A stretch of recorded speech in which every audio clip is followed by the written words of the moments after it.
প্রসূন, হয় হাসো না হয় তাকিয়ে থাকো, দুটো একসাথে করো। আমার দুর্বল হৃদয় তো দিতে পারে না। মাঝে মাঝে মনে হয় তোমাকে ব্যাঙের মতো করে খেয়ে ফেলি। কি দেখো চুল? চুলের উপর পড়ে থাকা আলো, মেঘ গলে সব আলো তোমার চুলে এসেছে। মাঝে মাঝে কি মনে হয় জানো, কি? সৃষ্টিকর্তা আলো সৃষ্টি করেছেন যেন পৃথিবীর সকল প্রেমিকাকে সুন্দর দেখায়, বিশেষ করে আমারটাকে। দের মেহে জোসনায় আমায় কথা দিয়ে আর ওর কমলা কোনো মাইয়াই নাই জালার কেমন আছো রে কোলালা হ্যাঁ, কোলে নিয়ে নিবা? আসো না, কোলে নাও। তোরা কিছু কষ্ট লাগে কোলে নাও না। হ্যাঁ, কে কোলে নিবো? কোলে কে নিবো? বলো তো ভাই উনি কোলে কে নিবো? কোলে কোলে নাও। এই, বেটা কোলে নে। এই! কি আশ্চর্য, সবসময় রাস্তাঘাটে এরকম রেগে যাও কেন? রাস্তাঘাটে এরকম করে রাগারাগি করে মারপিট করলে হবে প্রতিদিন? এরা মানুষ, শুয়োরের বাচ্চা সব। চোখ গালিয়ে দিতে পারলে খুব ভালো হতো। তাহলে তো বাংলাদেশে অর্ধেকের বেশি মানুষের চোখই থাকবে না। না থাকলে তো ভালো, তোমাকে দেখতে পারবে না, কিন্তু আমি দেখবো। নাকের উপর কবিতা লেখা নিষেধ, পিছলে যাবে। চোখের উপর কবিতা লেখা নিষেধ, দুঃখে বা অতি সুখে ঝরে যাবে। আমি বরং তোমার কানের উপর কবিতা লিখি, দুল ভেবে পড়ে নেবে। আচ্ছা প্রশ্ন, আমি মরলে ঠিক কতদিনে ভুলে যাবে? আমার বাসায় বিয়ের আলাপ হচ্ছে।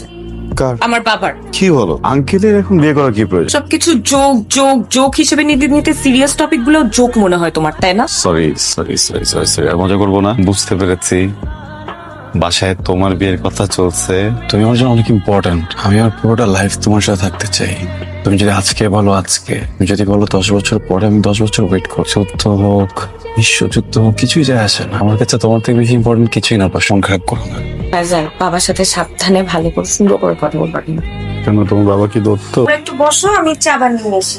আমাদের এদেশের মানুষগুলো একটা বাড়ি একটা গাড়ি করতে করতে বয়স হয়ে যায় প্রায় 50-60। ওই বয়সে বাড়ি থাকে গাড়ি থাকে, কিন্তু ভিতরে কিন্তু ফুর্তি থাকে না। আমি আমার জীবন সিকিউর করছি। মানে আমি আপনাকে বিষয়টা খুলে বলি, দেখেন, তারা জীবনটাকে উপভোগ করতে পারে না, এনজয় করতে পারে। এই জন্য আমি ভাবছি যে আমি এগুলোর পিছনে দৌড়াবো। 3 বেলার জন্য যা কিছু প্রয়োজন হয় এতটুকু আমি জোগাড় করে নেই। এই কিন্তু একটা বেসিক রিকোয়ারমেন্ট তো প্রত্যেকটা মানুষেরই থাকে। শুনলাম তুমি জব করতে চাও না, বিজনেস করতে চাও না। বাবা অ্যাজ আ রাইটার কিন্তু ও অনেক পপুলার। মানুষজন বলে একদিনও হুমায়ুন আহমেদের মতো বড় হবে।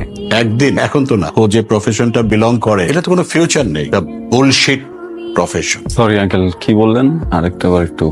আমি বলেছি বুলশিট প্রফেশন। আপনার কাছে মনে হচ্ছে যে রাইটিং প্রফেশন বুলশিট। ভালো কোন প্রফেশন মনে হয় আপনার কাছে? দুর্নীতি করা, ঘুষ খাওয়া।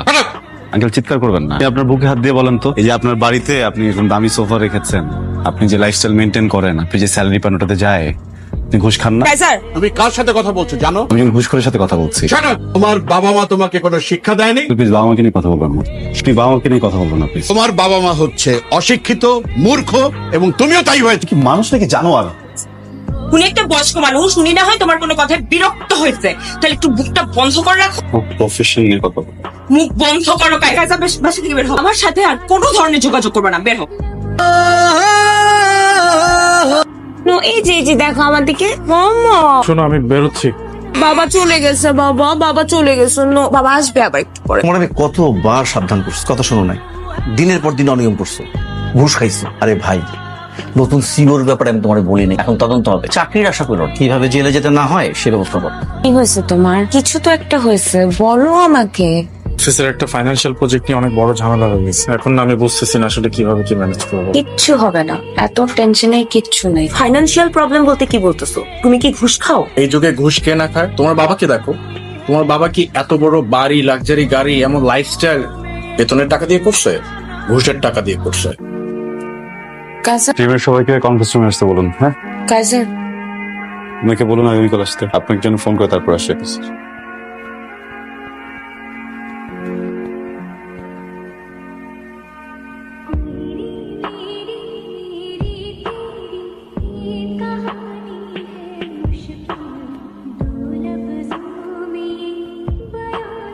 বছরটা দিতে হবে। হ্যাঁ, রেডিং করে দিয়ে দিন সব মতো। আপু আপনি কালকে আসেন। হ্যাঁ,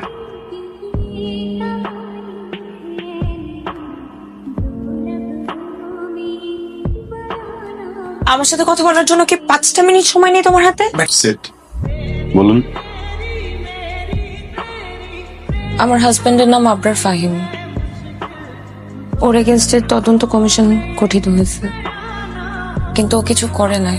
ইনভেস্টিগেশনে কি অবস্থা বিশেষভাবে খেয়াল রাখবেন, অপরাধী যেন সর্বোচ্চ শাস্তি হয়। আপনি আসতে পারেন।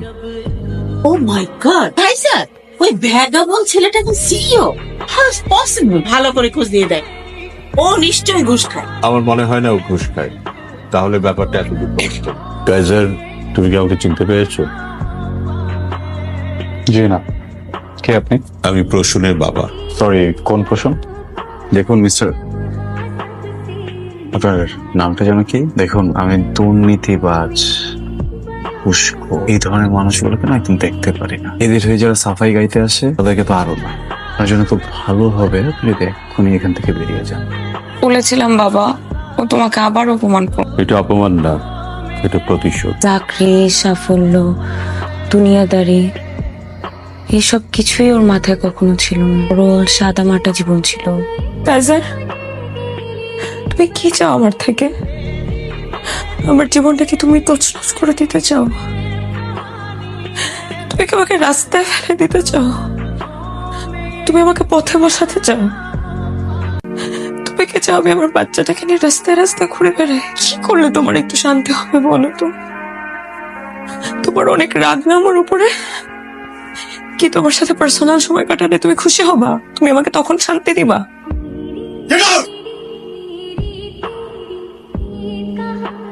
মিসেস ফাহিম, আমি খুবই দুঃখিত আপনাকে এমন একটা জায়গায় ডেকেছি। আসলে যে বিষয়ে আপনার সাথে কথা বলবো এটা আপনার জন্য খুব সম্মানজনক না, তাই অফিসের সবার সামনে বলতে চাইনি। আপনি বেশ কয়েকবার অফিসে এসেছেন আমার সাথে কথা বলার জন্য, কিন্তু আমি আপনাকে সময় দেইনি। আপনি নিশ্চয়ই ভেবে নিয়েছেন এর পিছনে ব্যক্তিগত কোনো ভুল। আমি বা আমার কোম্পানি আমরা প্রফেশনাল, তাই ডকুমেন্টস ছাড়া আপনার সাথে কথা বলতে চাচ্ছিলাম। ফাইনালি ইনভেস্টিগেশন রিপোর্ট চলে এসেছে। এখানে আপনার হাজবেন্ডের করা সব ফ্রডের ডিটেলস আছে। একজন সচেতন মানুষ হিসেবে পুরোটা দেখে আমাদের বলবেন এখন আপনার হাজবেন্ডের সাথে আমাদের কি করা উচিত।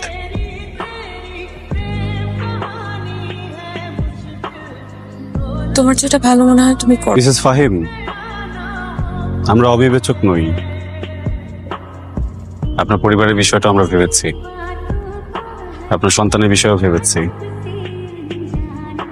আপনার হাজবেন্ড যে পোস্টে চাকরি করছিলেন তার জন্য আমরা বাহির থেকে এখনো কাউকে হায়ার করছি না।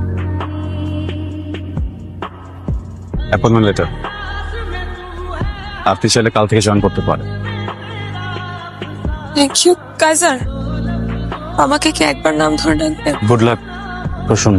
আমার প্রথম সমাজ